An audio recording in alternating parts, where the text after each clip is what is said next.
Coach, after all this waiting and all this uncertainty over the summer, what can you say about coming out here and finally getting a win the way you guys got a win today?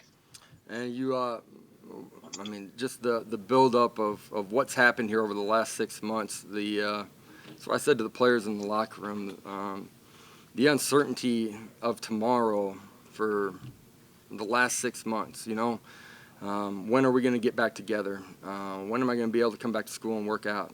When do I get to be around my teammates? Do we get to practice? Don't we get to practice? Are we going to play? Or are we not going to play? They didn't know until 9:30 this morning for sure that we were going to play. It's a group that the brotherhood is real. It's strong here inside of our locker room. They do love one another, man. Really proud of them for staying the course together and growing together over the last 6 months. They've made our coaching staff better. We're closer. We're better as a football family than we were when we got away from each other in early March. Today, for them to go out and compete the way that they did, we give up a kick return early, right? Ball's on the 25-yard line, 30-yard line. They hit one play, go score. Defense doesn't flinch, goes and causes 6 turnovers the rest of the day, man. Played lights out. Offensively, do some really good things in the first half. Obviously, the turnover on the fumble, but where we got a chance to continue to punch the score up a little bit. Then the third quarter, we just never got into a rhythm, played behind chains, didn't play with tempo. They pull it to a 2-possession game, and they answer right back. Marlon played fantastic, played strong. Trey Nixon played his butt off. Some young wideouts played really well when given the opportunity. Jalen Robinson made a bunch of plays, and God, you just look at the ability of our kids and our team to adjust. Really proud of what they did during the 60 minutes of football. Josh, on that specifically, when you look at Dylan Gabriel's performance, what did you see out of him? You guys have talked about him in the fall, about some of his growth and maturity from year 1 to year 2. What did you see about that in this game? Well, you saw a defense that was completely different than anything that they had on tape. Completely different. And from the first snap on, he had his eyes in the right place. He understood his protections. We made a ton of adjustments on the sideline, and he was flawless in doing all that. And that's extremely hard to do. And I think it just speaks to his growth from year 1 to year 2 in mastering our concepts against all different defenses, understanding defenses and how to attack them. It's big-time football from him. Coach, the list of things that you guys have dealt with, we already talked about COVID and stuff with the preseason. We talked about the opt-outs, and then you're going into a Georgia Tech team that's hyped up. They got an electric quarterback. We could come up with a list of things that you guys had to jump into and face today, not having played the game yet. What do you think, what does this say about your coaching staff and your group and all that you've done to get this group ready? Speak volumes about our football family. It starts with the players, though. The investment that they've made. We had some kids opt out. We understood why those kids were opting out. There's some unique circumstances that they're dealing with. But our program is built on going 1-0 and not blinking and continuing to compete. They've done that every day. Once we got on the football field, they've competed in a great way. And that's why you're able to go out and perform in week 1, your first ball game of the season, on the road against a football team, that just had a big win last week. I think it speaks to our football program. It speaks to the strength of what we are on the football field. And we're on a journey of going 1-0, trying to do that every day, do that every week. We get a scoreboard this week that says we were able to be good enough, and looking forward to the next opportunity. Coach, the accuracy that we saw from Dylan today, that first touchdown to Marlon and then a couple of the other passes, really all the passes, how much of that is coached? How much of that is just God-given ability that he has? It's all coaching. All coaching. Man, we continue to fine-tune all of their physical tools, try to keep getting them in a better position to be more consistent with the football. But he's consistent, man. He's accurate with the football. I'll say that about our entire quarterback group. You watch Carter Jones; he's going to do the same thing, man. Our guys are coached up really well by Joey Halsley. They understand what they're doing, and they play with great technique. That room is going to continue to get better and better.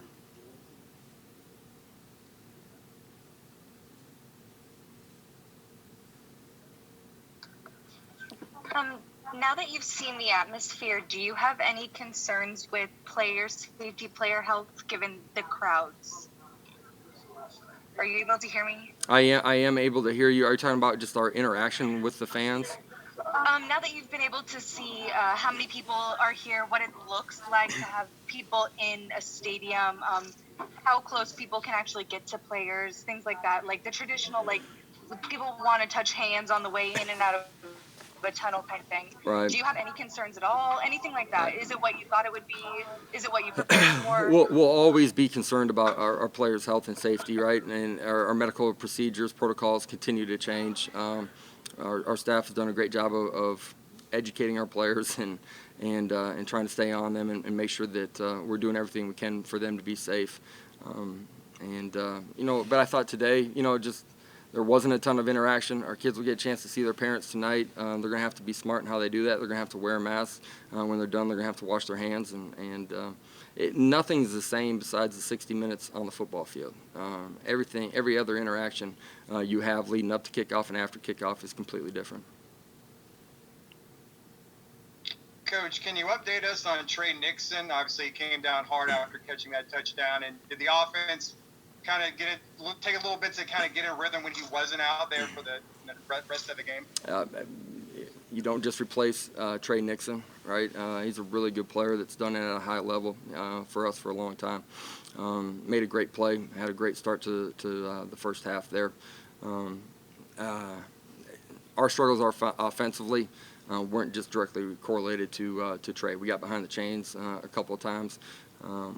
Weren't playing on our schedule and with our tempo, and there are a situation where I probably didn't put our kids in the best situation either on a critical third, fourth down.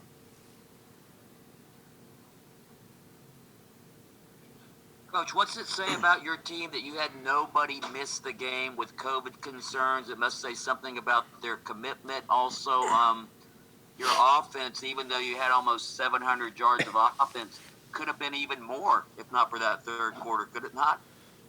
Yeah, you would be right about that, Mike, for sure. There's things that we're going to be able to get a lot better at. At the same time, it's not easy. They got 85 scholarships. They got a good coaching staff over there, too. So I am proud of what we did at the end of the day. The third quarter can be better. I can't remember your first question, Mike. Our players. Yes, really proud of them being smart and taking care of themselves and taking care of our football family at the same time. At the same time, you can't take it for granted. It's one, interaction that can change the course of our program, and we got to be smart in how we handle ourselves. Coach, can you talk about freshman Josh Heupel, forced fumble recovery, interception as a true freshman in his first game? What did you think about him? Yeah, not a true freshman, man. Just the way he practices, which is why he plays the way he does today. It's not a surprise for anybody inside of our program. From the beginning of training camp, he's been really mature. Because of COVID, right? Our ability to have meetings with our players, our freshmen, a little bit earlier, I think that's accelerated some of those young guys understanding in what we're doing, right? We would have rather been in person with them, but typically our freshmen don't show up until late June.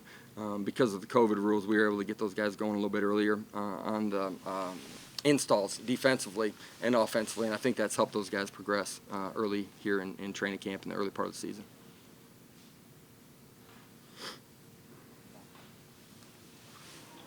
Coach, I guess, after everything everyone's gone through to get to this point to play a game, can you talk about what the post-game atmosphere was like celebrating with your guys? Awesome, man. The locker room was best locker room I've been in, man. Just guys so excited. Obviously happy about the win, but I think as much as anything, just happy that they got to do what they love to do today. And none of them took it for granted. They love one another, and it's something I'll remember forever. All right, thanks. Thank Coach. you, everybody. Have a great night.